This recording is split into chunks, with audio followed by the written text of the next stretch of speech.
Today we will discuss about diseases of eyelids. Under diseases of eyelids, we will discuss today about the congenital anomalies of eyelids. First one, coloboma. Second one, epicanthus. Third one, dystichiasis.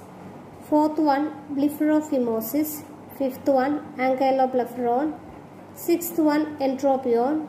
Seventh one, ectropion. And the eighth one, telecanthus. First we will see about coloboma. This is uncommon congenital partial or full thickness eyelid defect. The upper lid coloboma is not associated with systemic anomalies, but the lower lid coloboma is frequently associated with other systemic anomalies like congenital heart disease or any other congenital anomalies. This is a picture of coloboma of the upper eyelid.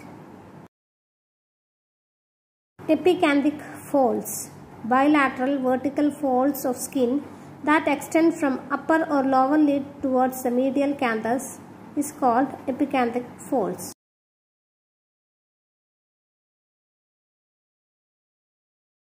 Disorders of the eyelashes. Trichiasis, posterior misdirection of eyelashes from their normal site of origin. Metaplastic lashes. In this, eyelashes originate from the meibomian gland orifices. Dystichiasis, in which partial or complete second row of lashes arise from or behind the meibomian gland orifices. Congenital dystichiasis.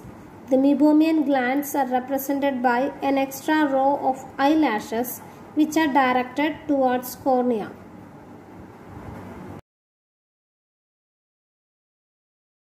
Fibrosis is decrease in number or complete loss of lashes. Poliosis, premature whitening of lashes, sometimes may involve eyebrows. Entropion or inversion of the lid margin may be congenital and acquired. The acquired variety can be the result of aging changes, that is called involutional entropion, or the cicatricial changes, that is called cicatricial entropion. Pathogenesis of senile entropion. 1. Horizontal lid laxity as well as medial and lateral tendon laxity. 2. Overriding of preseptal orbicularis over pretarsal orbicularis. Lower lid retractor weakness, which is recognized clinically by decreased excursion of the lower lid in down gaze.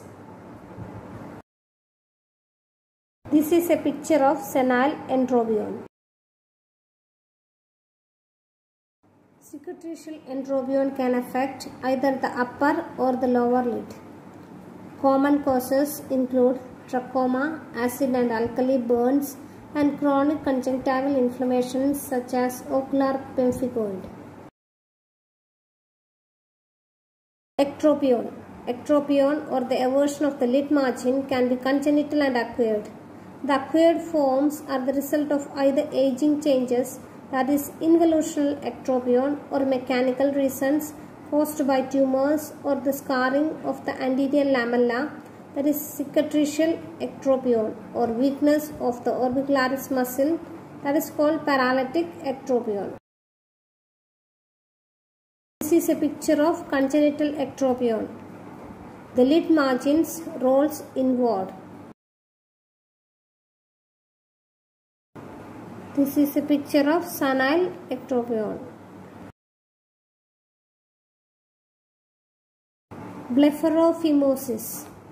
In this, the palpebral fissure is diminished in extent without addition of lid margins. Usually it is congenital. Ankyloblepharon. It is a condition where the lid margins adhere together. The adhesion may be complete or partial, congenital or acquired due to burns. Separation of lid margins by surgery is the treatment of choice. Telecanthus. It's uncommon. Increased distance between the medial canthi as a result of abnormality of long medial canthal tendons. Treatment of choice is shortening and refixation of medial canthal tendons by surgery. Epiblepharon.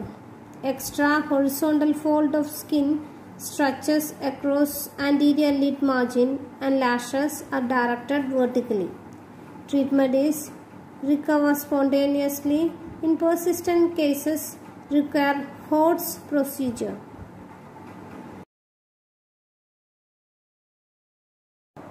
See you in the next class. Bye bye.